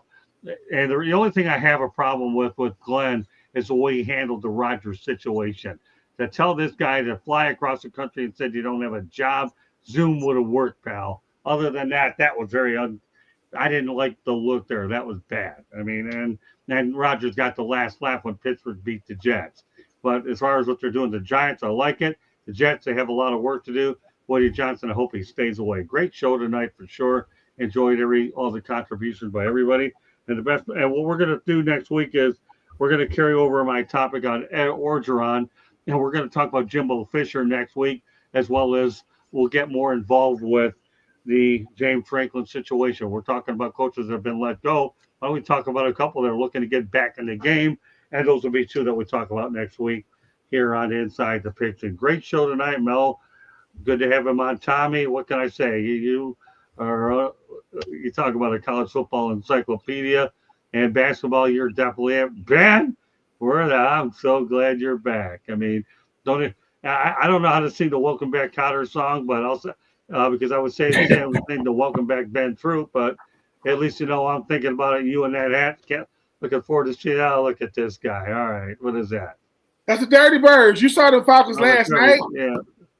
Okay, what you talking about? Listen, Marvin won't say it, but Marvin lives in Georgia now. We know he root for the Jets. I root for the Titans. If we can root for the Jets and the Titans, we can root for the Falcons. I'm just telling you, we can root for them. And that's a really nice stadium if you've never been. Well, here's what I can root for. I can root for the fact that I have you both in my airspace every Tuesday, and because I get this kind of dialogue, our ratings are going to hit the roof. So root for whoever you want. I root for the fact that you guys are on this set every Tuesday. And I know you've been busy, Ben. I'm just not busting your. No, it's all good. Y'all didn't catch me when he first came on, and Marvin was poking fun at Mel. To me, is that a bear? I catch that little stuff. Like Marvin is just saying, listen, whenever UCLA get to start talking trash, Marvin gonna say, bring your voice down. Now. You gotta humble him. You gotta humble him. There you go. Well, all I know is it's been a pleasure watching you two. And Tommy, you're a clinic. What else can I say?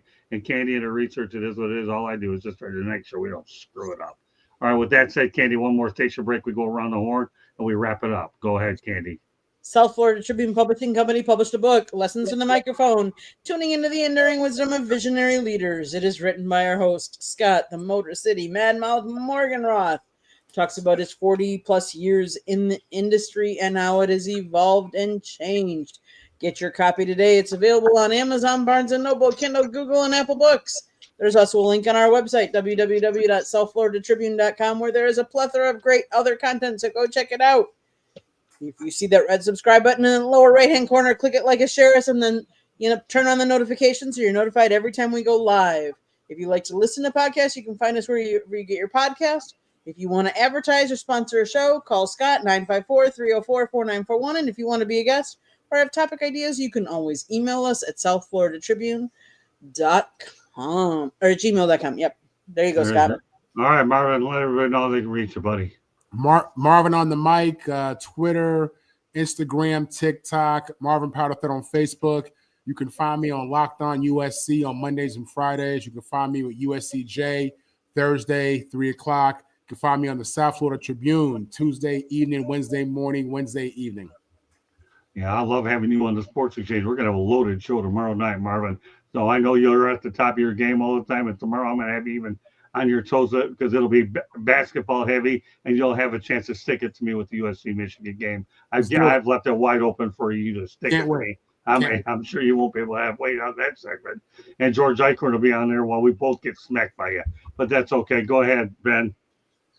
They can find me on all social media outlets at BenTroop84. You got the Fan in the End every Wednesday from 11 to 1. You got Winning the Division every Monday night. I'm still doing 84 Reasons, and hey man, I'm just enjoying my time and making sure I'm back on here on Tuesday night. It's the South Florida Tribune, just talking that talk, having fun, not taking it too serious, man. My daughter keep asking me all these questions like, what if I want to start my own podcast? I say, yeah, it's in the kitchen. It's called Dirty Dishes. Just go do that first. Let's be consistent at that first. That was good. All right, Tommy, you got about a minute to state your case. Hey, my Twitter is Shanny4055.